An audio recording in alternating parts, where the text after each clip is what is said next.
It's new bike day for me. Well, I've been planning this new bike and buying the parts and components for a long while. Building the Soma Wolverine was the highlight of my summer so far.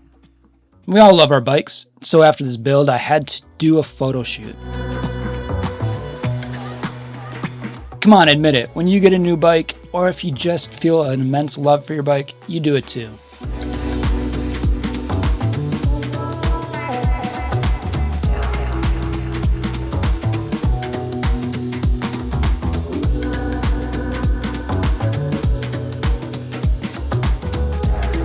This pond near my house works as a great location, but I still haven't found the best bike balancing tool. Usually I capture my bike in mid-fall when I try this. Maybe I should shoot these falls in glorious 120 frames per second slow-mo. That would at least make my balancing attempts more rewarding. Leave a comment below and let me know what you use to balance your bike during photo shoots. After I got my vanity photo shoot out of the way, I decided that it's time for a shakedown ride.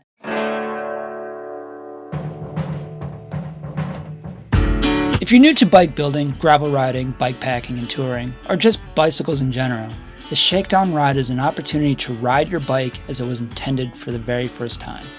The goal is to find what works, what doesn't, and decide what to sort out before any long adventure.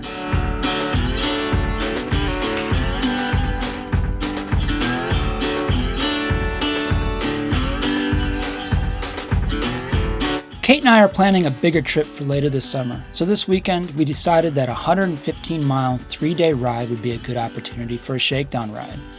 The route we've chosen is called the Double D Loop.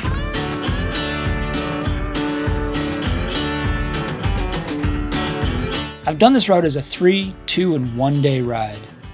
It's a mixed surface ride that's ideal for a gravel or adventure bike, and the 1-day Century is a rewarding experience that will make you feel like you can take on anything after you ride it. I may be building it up as an intense ride. Maybe for some beginners, it might be. It starts and ends on an old rail trail, and has some of the best rolling hills southwest Wisconsin's country roads has to offer, and has a few lengthy high-grade hills.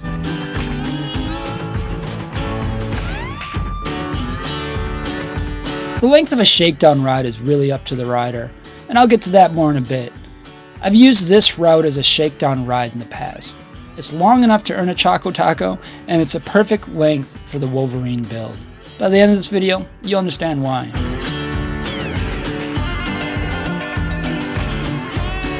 Everyone from a newbie to a sage veteran should do a shakedown ride. There are many reasons to do a shakedown ride and even more reasons to look for during it. I'm going to cover the main ones, but feel free to put yours in the comments below if I don't cover it here. If you're a gravel, touring, or bikepacking cyclist, you understand how much of a pain it is to get the drivetrain you want out of the box. Since the gravel riding craze exploded a few years ago, the industry is starting to catch up.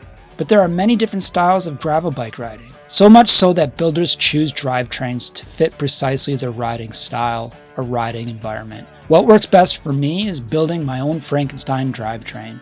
This is commonly called a mullet drivetrain, where the road drifters are combined with mountain bike derailleurs and cassettes, typically with a 2x10 setup. The biggest issue with the mullet setup is that it requires greater care when setting it up and more frequent adjustment. So I like to use the shakedown ride to make sure my odd but very individual drivetrain is operating the way I want.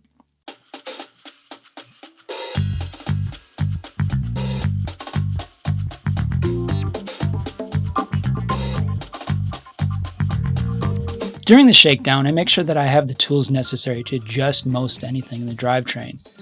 For my SRAM drifters, White Industries R30 crankset, GX rear derailleur, and 1140 Sunrace cassette, my Crank Brothers multi-tool is pretty much all I need. When you do a lot of adjustment, shifter cables tend to get damaged. That means I also bring along a few spare shifter cables in case I need to swap them out. One of the most important considerations during a shakedown ride is how do you feel on the bike? Are your components and riding position set right for your riding style and the conditions you're in?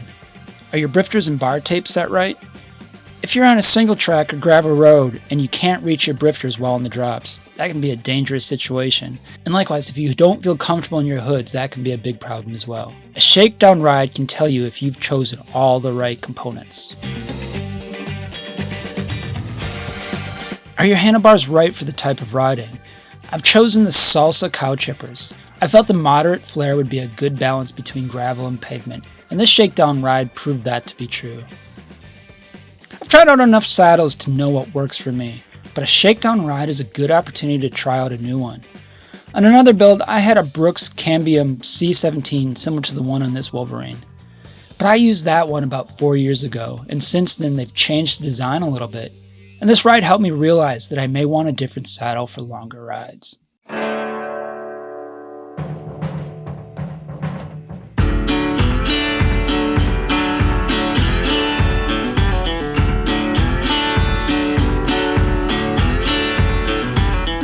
A few years ago, I traveled Adventure Cycling's Northern Tier route. For about 75 miles, you're pedaling straight up the steep Cascade Mountains. Before that trip, a few shakedown rides told me that my drivetrain just didn't have the range I needed to make that climb. So I swapped out the drivetrain for one of my mullets. It made that trip amazing. I was on a bike adventure, so nothing could destroy how much fun I was having, not even the painful Achilles issues I had from climbing pass after pass. But that drivetrain that I swapped out as a result of that shakedown ride really helped make that trip wonderful. If you're loading up with panniers or bike packing bags, a shakedown ride can give you a sense of how the frame you've chosen handles the weight and weight distribution. I've learned my lesson the hard way that less weight is better on longer trips. With a shakedown ride, you can figure out how much is doable and where to put it. I typically like my weight distributed low and towards the front of the bike. My Wolverine has responsive steering for an adventure bike, so maybe that low strung weight is better in the center of the bike. I'm still not sure, and I'll do a few more shakedown rides to find out what works best. With all that weight, you can also determine what tire pressure works for your bike and tires you've chosen. The mixed surfaces of the Double D loop really helped out here. On the Wolverine, running tubeless with the Panaracer Gravel Kings, pushing that pressure up near 60 psi on pavement really had it rolling fast and smooth, while still feeling supple.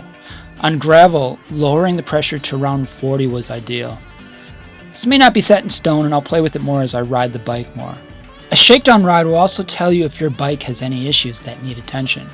A good shakedown ride can turn you into a great bike problem diagnostic investigator. During the first 52 miles, the Double D route was mostly uphill on a low-grade rail trail. This meant that there was minimal shifting. But by the time we started riding on hilly country roads, my Wolverine just wasn't shifting right. There was a lot of play in the rear wheel, and after a bit of investigation, I discovered that the split seat stay that allows you to build a belt-driven Wolverine wasn't bolted down tight enough. During the first part of the ride, the seat stay bolts loosened. Because of this shakedown ride, I now know to check these bolts regularly. In my opinion, there's nothing worse than losing momentum on a hill because your bike won't shift properly. Because of the shakedown ride, I learned my lesson. I'm putting some Loctite on these bolts to really secure them. Back to the route. Your shakedown ride route is important. You want to push you and your new bike to some extensive limits in a controlled environment. You want to find any hidden issues with your bike, your load, your gear, or yourself. With its mixed surface, the 115-mile Double D loop is a perfect shakedown ride route. This is one of my most favorite rides. If you live in or near South Central Wisconsin and are interested in riding this route, hit me up. I'd love to show you how much fun it is. I'll even show you the best places to stop for a Choco Taco.